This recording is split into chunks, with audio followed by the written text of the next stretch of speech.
Hello, I've been working on this shot. It's one of the very last shots I have to finish for the first episode of Dynamo Dream. I'm really trying to get a final picture edit lock by the first, so I can send that off to the sound team. That seems like a good deadline to me. So I'm sorry that I haven't been posting quite as much. I'm just really pushing hard on that. Woo! It's a fun scene. Although it takes a while to render in cycles because I have all these mist layers everywhere, which it just means the light paths have to bounce around a little bit too much, and so that's a little bit of a bummer.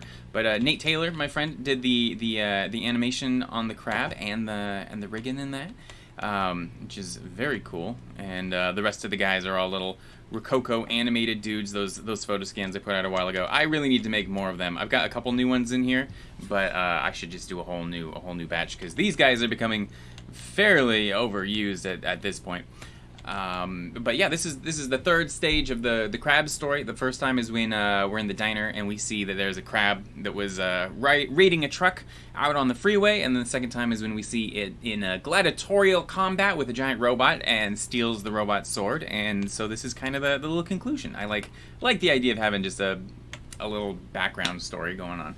But as you look at this, I'm sure there is one thing which immediately catches your eye, and that is, of course, the railings. I have had to make so many railings for this stupid episode, and I used to kind of hate it, but now I kind of enjoy it, and so I want to show you some tricks. So there's multiple levels of detail you can be modeling at. There's something that works for close-ups, and then there's something that works for kind of medium wider shots. And I mean, you could probably subdivide it, but and if you're gonna do a close-up, you gotta give it some love. I just saw Soul the other day, and oh, they have the most intricate, beautiful wrought iron stuff. They really cared in that movie, and we're not gonna really care. We just want some railings. So this is a lot of stuff we've talked about before, but let's get into it. So a lot of what we're going to be doing is involving point beveling, and everybody knows beveling. If you hit Control B, you can bevel an edge here, and you can hit P to change the profile, scroll up, add more points and down, and do all of that fun stuff. And you can do the exact same thing on a single point. If you hit Control Shift B, look, there we go. You can just bevel off the corner there, which is nifty. And you can do the same thing if it's in the middle, if it's like just in the middle of a face like this. Pow, and that's because it's still beveling. It's just it's not splitting the difference because everything's flush, But if you add more points and make the profile round, woo, you can make a little hole, which is kind of nifty. So we're going to be using that combined with the wireframe modifier. And the way I used to do this was so lazy. I would add a couple vertical posts, another like horizontal one. I would maybe extrude this out to be a more defined railing. Go into the modifiers, add a wireframe modifier, and be like, look at that, that's a railing, right? That's what railings are like. And it works from an extreme distance, but we didn't give it any love whatsoever. And so let's try to get a little bit more wrought iron, So gonna do the exact same thing. I mean, effectively we are doing the exact same thing, but scroll this out a little bit, and let's see. Let's add some circles up at the top. So I'm just gonna add a bunch of edge loops here, and then one going through here. With all of those selected, I'm gonna go to Select and Checker Deselect, which just basically selects every other point, which is so handy for not having to go through and select every other point. Saves so much time. And so with that there, we can do our Control Shift B trick. Look at that, we got all of our circles. And I'm gonna apply that and hit X, dissolve faces, and there we go. Here, let's apply a little wireframe modifier on here. And that looks much better than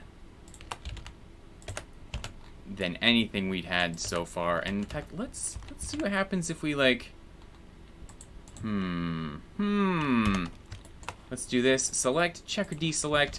Let's just add a couple diamonds here.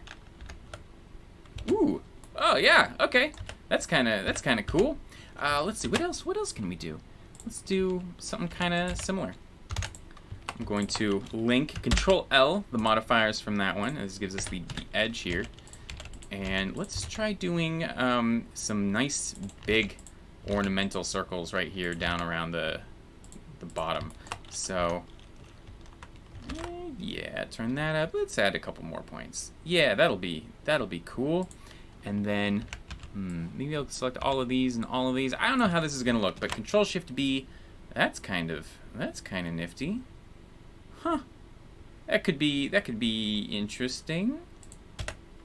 Oh yeah, that's nice and ornate. Okay, and if you end up in a case like this where it looks like they're kind of like jabbing out like this, that just means you have points too close to each other and it's throwing off the wireframe and all of that. And we can fix that pretty easily just by going F3, merge by distance, and just open up this and slide it up until a bunch of them disappear. There we go. Remove 64 vertices and that's gonna fix it. These ones on the end are kind of funky, but we might not like those anyway, so I might just get rid of those and doop. Yes. Yeah, you figured out a way to tile it. What else? What else do we got? I've just really been enjoying. I mean, you can always do a triangulate type thing as well, where you come up with, you know, you got your gate. Whoa. Uh-oh. My mouse hotkey to select all linked isn't working. That's weird. But if we select all of these faces here, and we go F3 triangulate, it'll give you a nice kind of diagonal thing like this, and maybe we can extrude this up and woo, back over, and I don't know, just trying to think of what would make kind of interesting patterns here. You can do the same for like wrought iron window coverings, because if you got like a window on the street level in a city, you don't want people just hopping through your window all the time, and so you have to put up a grill, which makes it look like you live in prison. So let's see how maybe we could do something like that. And honestly, this is where I should look at reference. This might not actually work out all that well, but let's see. We wanted to go back in. We wanted to go back up. I'll add. Can I hide these? I think I will hide these.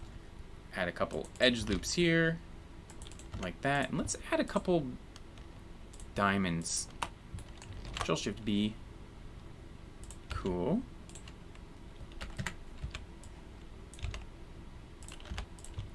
Ooh, and I could do something like inset all of these, and it's probably going to look too detailed, but it might also kind of come up with a cool effect here.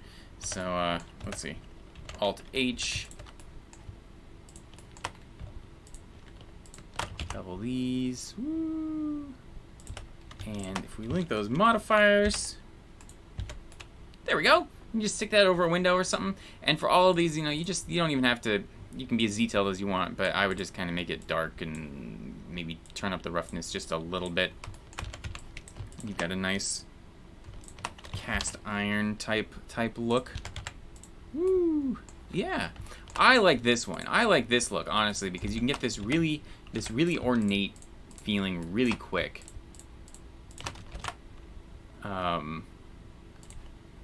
Yeah, we bevel the bevel. Ooh, we start to get some fun stuff.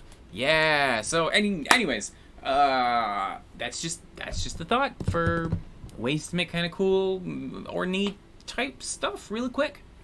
All right.